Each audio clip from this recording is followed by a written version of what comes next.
Today's episode, we talk about the Dauphin. Yes. What happened in this episode? Whether or not I see Wesley is for me to decide. It is not. A mysterious princess is love-struck with Wesley. Leave her alone. But a powerful guardian will kill to protect her secrets. What's going on? Just go, please! Has Wes uncovered a hidden terror that could endanger the Enterprise? Find out on Star Trek: The Next Generation.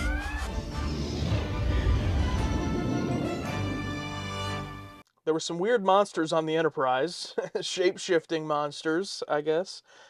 Yeah. Weird. Yeah, just like my mother told me when I was a child, you can't always be a winner. You know what I mean? They're not all winners. But no, I do feel like I enjoyed a lot of this episode. It was weird. It definitely gave some good reaction moments where all of a sudden there's this... Because we complained a little like, oh, an alien species, huh? It's going to be a human. Yeah, it's like, yeah, 2 humans. Oh, great. But no, they worked us because they asked, like, oh, what species are you? Human. Okay, perfect. And then, like, they come up as human. So it worked. They were smart about it. What species are you? Human. Excellent.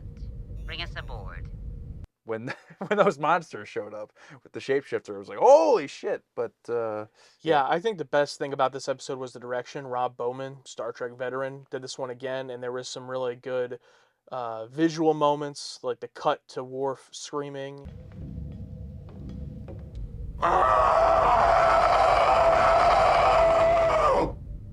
Kept the episode visually interesting. You obviously had the shape-shifting, which I did not expect to be on camera, and it was multiple times and didn't look terrible. No. You must remain here where it is safe. We're obviously watching a Blu-ray remaster, so that probably helps. But yeah, it's not a lot of meat on the bone with this episode. It's also a Wesley episode, which gives it another hurdle to overcome. Could you show me how to work the food dispenser? Sure. Wesley basically falls in love, according to him, with this girl who comes onto the Enterprise that's being taken by the Enterprise to her home planet where her parents were killed in a civil war. And so she was raised on a different planet while this war is going on, and now she's, I guess the chosen one to go solve it. When I was on Clavdia 3, all I could think about was leaving that isolation. What makes me sad is having to face it again. And Wesley falls in love with her.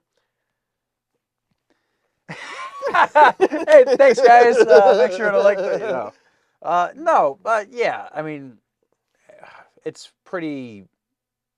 I don't want to say shallow, but it's like, it is what it is, and just seeing young Wesley Crusher go through similar stuff I went through probably at his age at that time, and like meet the girl of your dreams same day, you tell her you love her and all this stuff. I loved you. I love you too. Can you? And like seeing him like process this breakup and just him in the bar by himself, which leads to a very nice scene with Guinan. I'm never gonna feel this way about anyone else. There'll be others, but every time you feel love, it'll be different.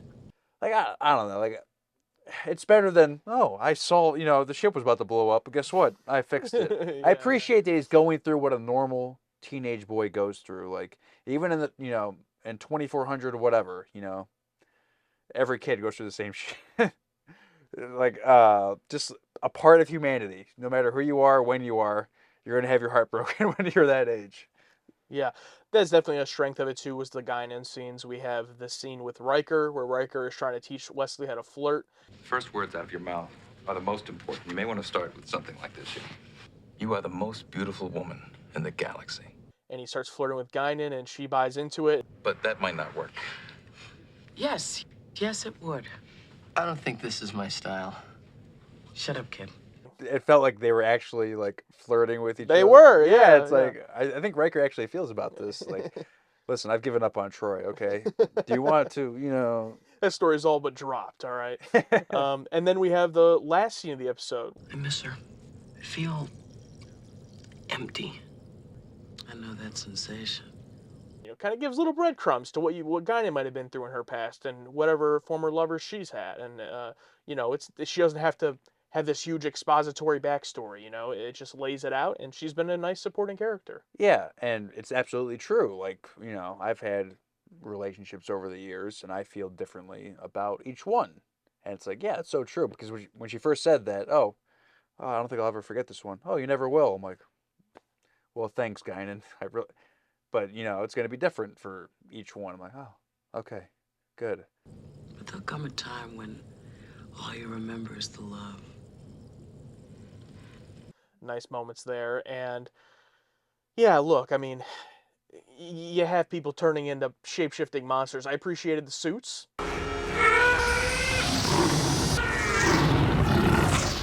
They weren't really up to par as some of the other suits we've seen in the show. They were kind of Yeah, like the eyes were a bit, just obviously not real eyes, just like plastic balls or whatever. I wish they tease like a fight with Worf and Anya, and like they have a nice scene at the end. Perhaps we shall fight again on the same side. It would be an honor. But I feel like that scene would have meant better if they actually fought instead of like, holding each other in a chokehold. Wait! Hold your fire. Wolf! That scene would be really nice if we had an actual fight. An actual fight scene. And like I'm not like the biggest, like I need to see a fight scene. I need to see a space battle. It's like, but for that scene to make more sense, like it would have been nice to see a little. Yeah. Although fighting in that suit would probably look horrible. Clearly, they had no mobility. So I understand, but even when we finally got both of them shapeshifted in their monster suits, they had no contact. Like they were like, and then they just changed back. Yeah. Because they couldn't do anything. Yeah. One thing I will like is the reveal that a shapeshifter, because it cuts to Celia's room and she's talking to this young girl. What is expected of me once I'm there? You will know. How? You just will. But before she was talking to this older woman, and like I think we were both like, "Who's this?" And like it leaves you time to ask questions like, "She a shapeshifter? Did someone sneak aboard?" Like I like that they didn't like obviously throw it in her face right away. It just leaves you with because they just start talking and you're like, "What the fuck is it?" Yeah. You know what I mean? So I do like that.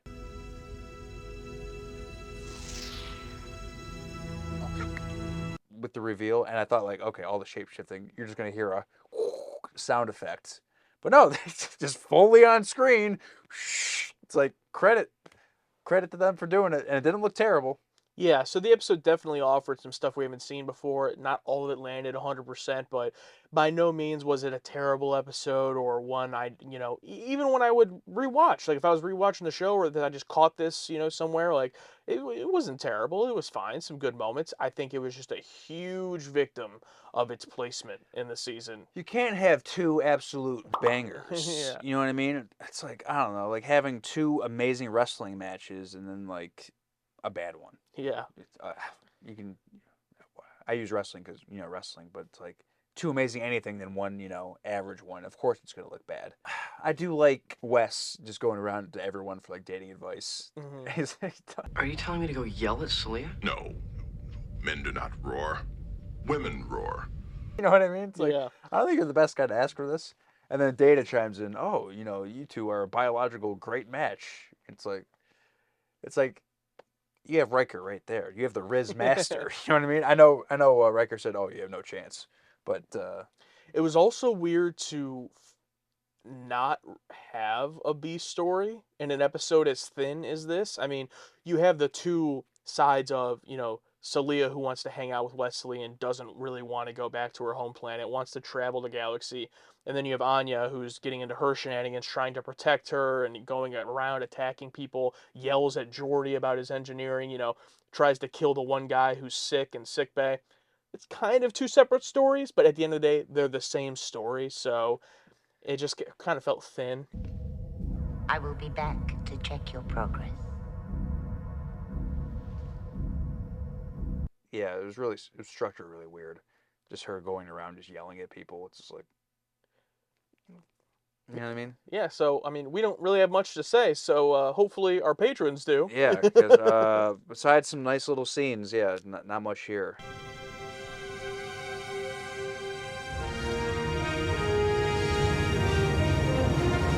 All right, let's see what our patrons have to say about this one. Maybe they were a bit more forgiving than us for the episode placement, or maybe they found some value in it, or maybe they hate it. We're going to find out right now. I like this one from Prof. Moff. No comment.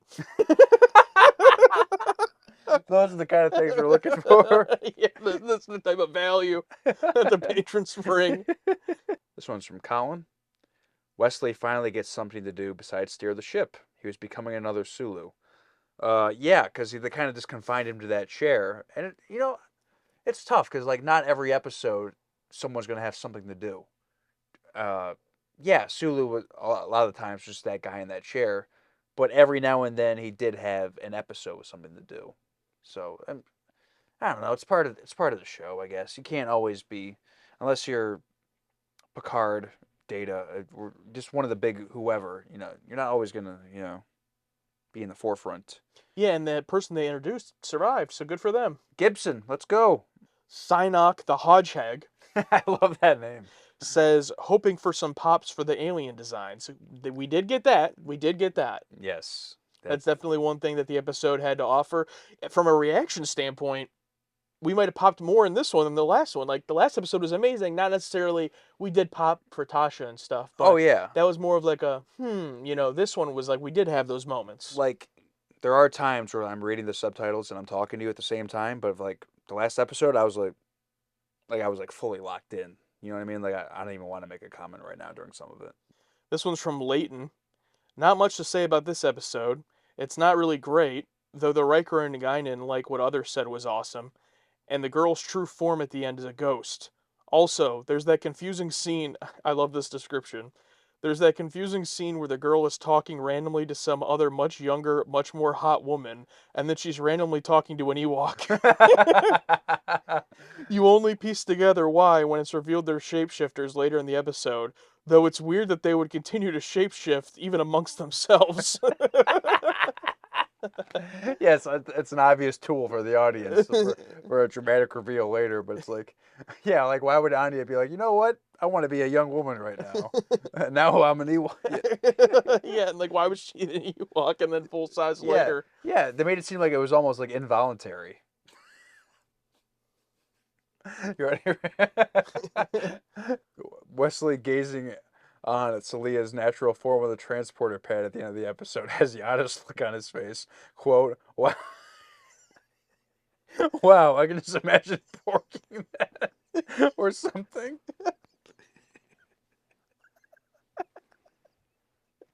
Oh. I can just imagine porking that. Porking.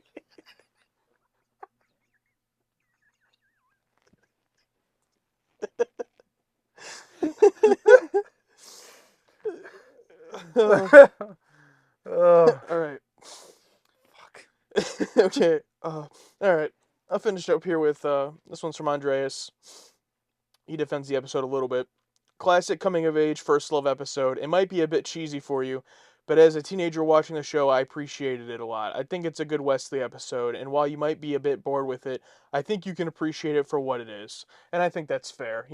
Appreciate it, some realistic, cheesy high school stuff. I said when we saw the episode titled Coming of Age that I'd be fully bought in on a Wesley at, Starfleet Academy high school teen show. This is kind of in that same vein, but with the whole shape-shifting stuff, it just like gets turned way up on the goofiness scale. But for what it was good. It just is, again, a victim. It was such a come down episode from the last few, but it wasn't terrible. Yeah, I think it does a good job. It felt like a very long episode, but like it does feel entertaining and involving. Like it doesn't feel like as it goes on. Like I think one of the biggest problems with the deaf guy episode, with like his three counselors, like he's in like every scene, so it never like breaks away to something else to where like you get like a reset. Or like in that episode, it felt like a constant, where like the benefit of like a B storyline or cutting this something else, it does go by a little bit quicker. Yeah, the pace was nice and it was nice and quick, even though it did feel a bit long, a bit thin. I would say instead of like long, I think it's because when the stories are thin, it feels longer. Yeah, so they got they gotta stretch it out. But yeah, it was fine. Yeah. What are you gonna say? What are you gonna say?